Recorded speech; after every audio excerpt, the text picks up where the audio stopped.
Hi, could you introduce yourself? Tell us a little bit about yourself and the organisations you work for. Right, yes. My name is Bini and I work for the North of England Refugee Service, but I'm also involved on a community group called Investing in People and Culture, which is a refugee-led community organisation. So I am the current secretary of that organisation.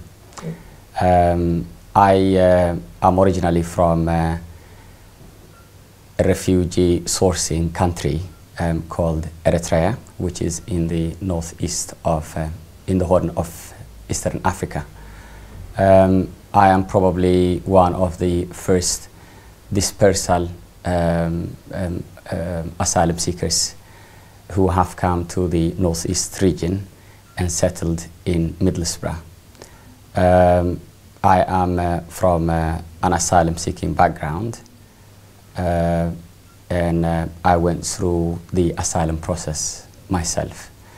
And the idea behind establishing a refugee-led community organization is that to try and support other fellow refugees and people seeking asylum, to help them ease or make it easy for their journeys through that process and not struggle as much as I and other refugees who have who went through the process about 10, 11 years ago.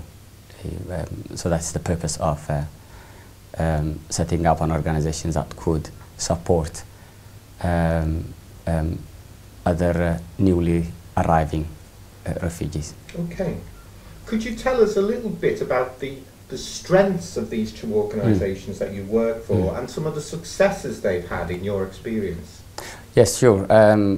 Obviously, the North of England Refugee Service, as Peter was clearly explained, is the leading refugee organisation in the Northeast, and it has a very reputable history in delivering good quality services to asylum seekers, refugees, but also making a genuine representation to policymakers, practitioners, academics on issues that affect its client group. My particular work within the refugee service is on the integration area within the Youth and Vulnerable Communities Department.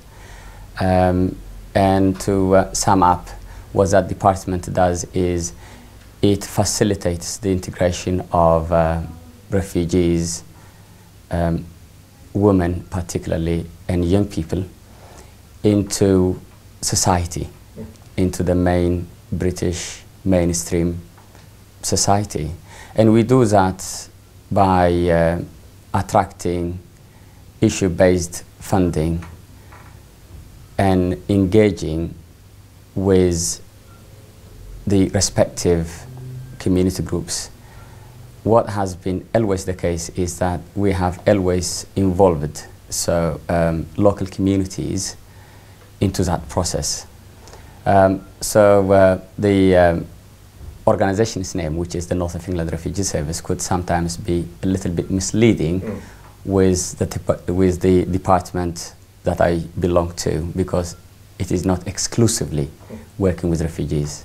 In fact, it is about working with local communities, white British communities, to try and narrow down the gap so as to get a better result for integration, for understanding, for community cohesion.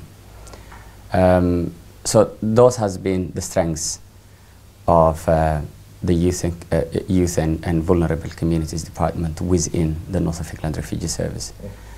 It has always put an evidence-based integration activities.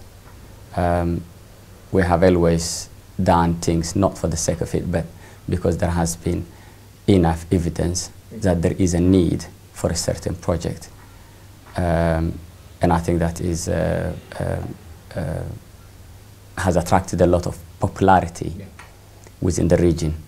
And all our projects has always been oversubscribed, as it were, you know, and workers has done much more than what they're simply paid to do because of the number of willingness from both refugees and local communities wanting to get involved in our activities.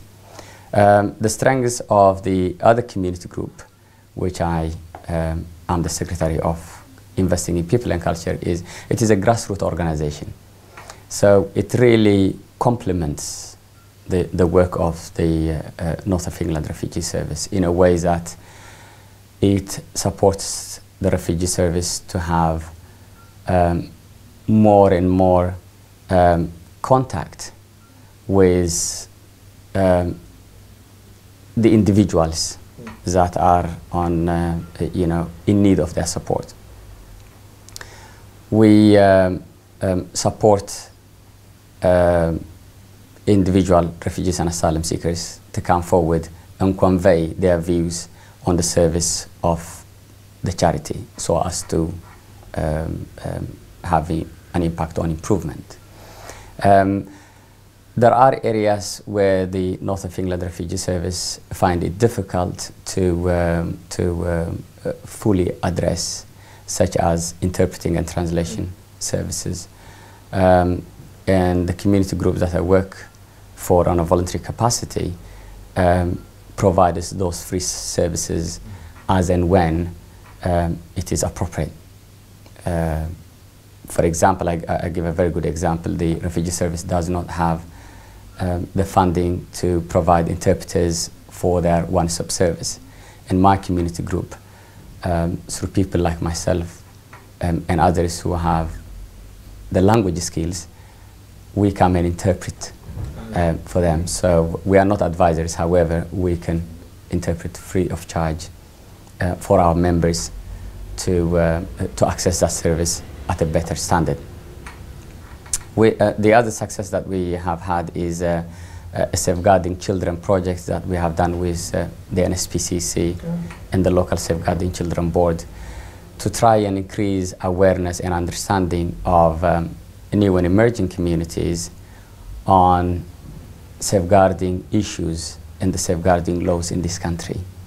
Parents have different way of upbringing their children. Which is influenced by culture, influenced by faith. However, it is very important that they also understand the structures in this country to primarily for the betterment of the children, but also for people not to get into trouble because of lack of information or lack of understanding. And so I think this is a positive, proactive project, yes, which both respects people's cultures of origin, but also helps them to understand the legal and social expectations in this country. Yes, yes, and I think that is directly linked to social work done in the community that supports social workers within the local authorities. That supports communities. And I think the other outcome that we expect is that parents, when they genuinely struggle with issues of safeguarding or with parenthood, then there are structures that could support them. But people don't always have the confidence to come forward and say, look, I am struggling. I need some help in this area. And one of the reasons of not having that confidence is because of their own personal and cultural experience from where they came from. So investing in people and culture, which is the community group, makes sure or strives to create a better environment for people to have the confidence. So not simply about translating language, but translating cultural expectations. That's right, yes. Yes. When you look at the work you've been telling us about, how the cuts of the last 2 years' austerity budgets affected your service and how might future cuts affect it? Our the investing in people and culture work is not very expensive. It has the ethos of voluntarism, and it does not utterly depend on funding, or it is not money orientated. However, there are basics that need to be paid for, that require expenses. Things like volunteering expenses, childcare expenses, venue hire expenses, administration, basics. So if you look at it, it is not a huge amount of money. However, because of the depth of the cuts that we have experienced over the last 2 years, it did actually make it very difficult to pay for these basic expenses. The amount of grants that have been available to community groups such as ours has had more competition, and bigger organizations, bigger charities that used not to be that much interested on that small amount of funding are now competing for those. And that makes it very difficult for smaller community organizations to have access to those smaller funding. And the requirements has increased from funders and grant giving. The amount of bureaucracy, the amount of paperwork has increased. So in all, the cuts has had a direct impact on the amount of work that community groups can do. During this period then, how have you sought to continue your work during these cuts and to help people see the value of what you do? What we have done over the last year particularly is we have tried to come together with other community groups and try and look how we could prioritize our common work and really make some serious thinking on what the priorities are and how we could work in partnership to try and share resources. With investing in people and culture, we have worked very closely with another community organization called the Mano River Union, the Iranian community in Teesside, and alike. So we came together and we said, look, what can we do to try and serve our mutual clients better by reducing the resources which is required. And that's what we have effectively done. So instead of organizing separate training, we are now organizing one training that could potentially help all the communities that we claim we represent. Now, if you could give one message about, to people watching this short film who may not be from the northeast of England themselves, about your work, your organisation, about the region, what would it be? I think the work of refugee-led organizations, grassroots organizations, need to be recognized by policymakers, by academics, by bigger charities. And they should not be simply used for the purposes of funding or for theoretical purposes or to present documentations, but it seriously needed to be considered as adding value to the work of, to the services that we give the society as a whole. And I think grassroots organizations have a unique role in establishing the confidence of our society, and that needs to be recognized. They are in the forefront of delivering services. So my message would be a serious consideration for these community groups to exist is very important.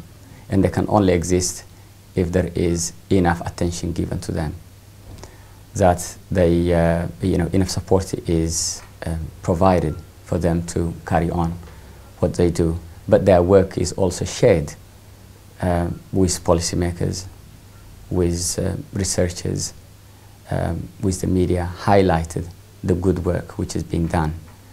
I think that's very, very important for us. Thank you very much. Thank you.